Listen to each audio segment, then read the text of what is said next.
So in that case, let me bring all of this down to earth a little bit more.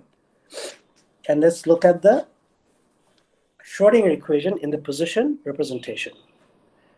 So far, we have seen the Schrödinger equation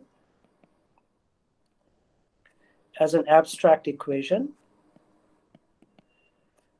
I h bar d by dt acting on some abstract vector psi t and h bar acting on psi of t. Now, if you take a position vector like an operator, and what are its eigenvalues? Its eigenvalues are the position of the particle. So what I can do is that I can take, so let's be in one dimension. I can take some abstract vector psi of t and look at its projection in this basis. Then this becomes a function of x. And that function of x we call the wave function. Okay, this is the, and you can show, and this is something probably I will do in a tutorial, and although it was done in Quantum 1 class in detail, that you can now express the, the Schrödinger equation in this basis.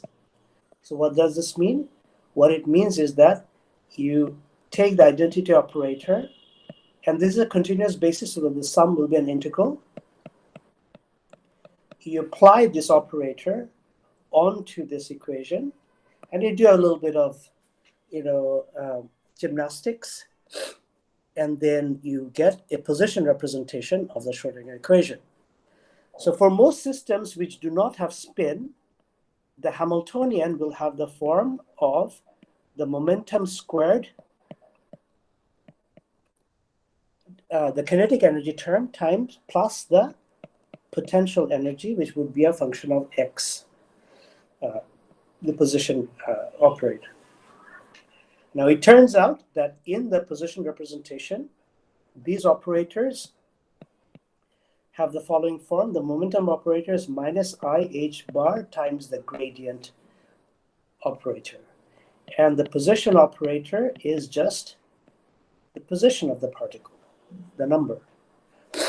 Now, if I plug this into my Schrödinger equation, then I get I h bar d by dt psi of xt, that's the left-hand side, and the right-hand side then becomes minus h squared by 2m, the Laplacian acting on psi of x of t plus the potential, which is just a function of x multiplying xt, psi of x of t.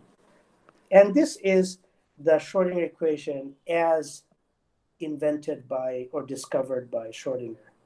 The abstract form was later formulated by Dirac, who was trying to who showed that Schrödinger's formulation of quantum mechanics was equivalent to Heisenberg's formulation of quantum mechanics. So I want to now motivate this equation from a more physical argument. To do that, let me put the potential for the time being to 0 and ask what are the wave solutions of this equation. Just 1 second.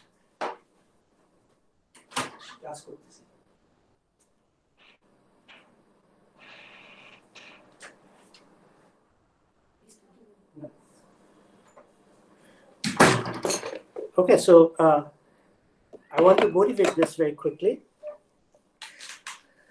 So the Schrödinger equation then becomes d by dt psi of x of t, and then minus h squared by 2m gradient squared of psi of xt. We can make life even easier and work in one spatial dimension, then this just becomes psi of xt, no vector symbol, and then this just becomes del squared del x squared psi of x of t. Okay? Now, if I use the de Broglie, I'm assuming that you know de Broglie. So if I look at the energy of a particle, then it should be momentum, the kinetic energy, plus the potential energy, which I'm taking to be zero. Now, de Broglie told us that the energy of a particle is given by the Einstein-Planck relationship, h bar omega, and that the momentum is given by h bar k, where k is a wave number. So in this formula, this will be h bar k squared by 2m. And so if I write this out, it's h bar omega, h bar squared, k squared of 2m. Okay? Now,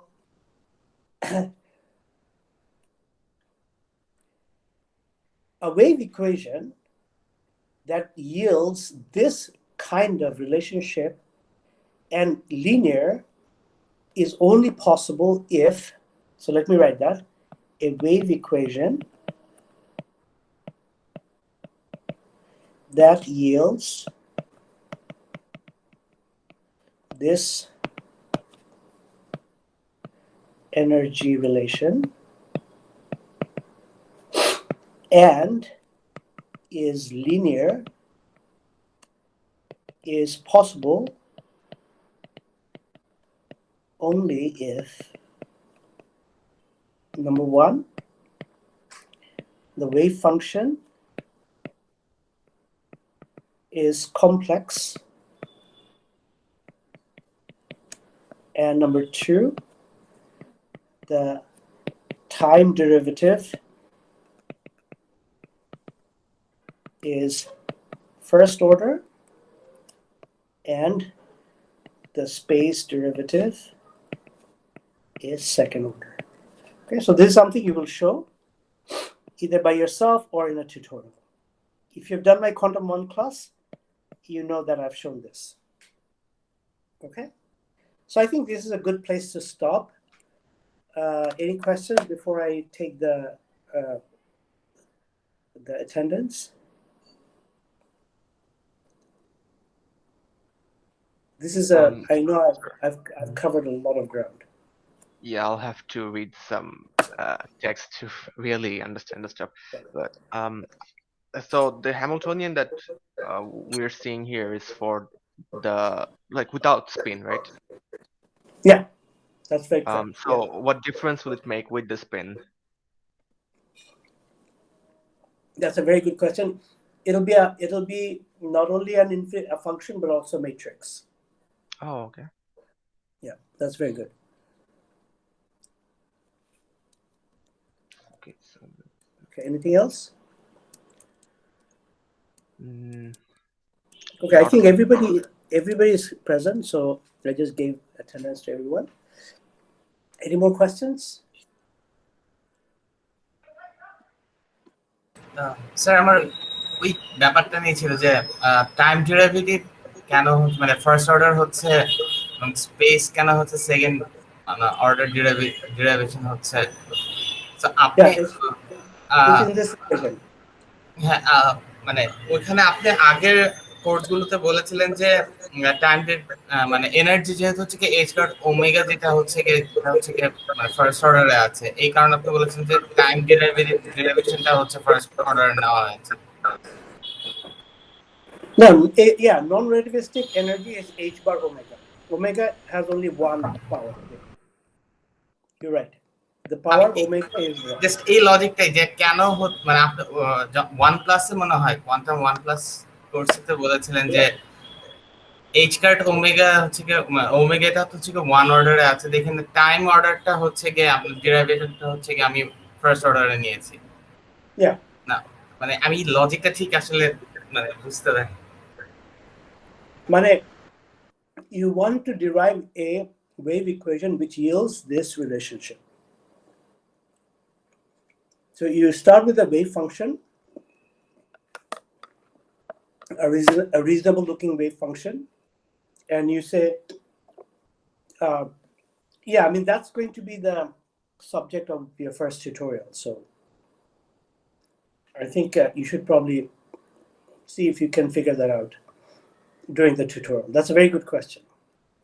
It's a non-trivial question because this is the puzzle that led Schrödinger to find the Schrödinger equation. Schrödinger did not start from his equation. He started from this relationship and then tried to figure out a wave equation. And it led to the fact that it had to be a complex equation. Okay? And the fact that it had to be first order in time and space, so it's a non-trivial question, okay?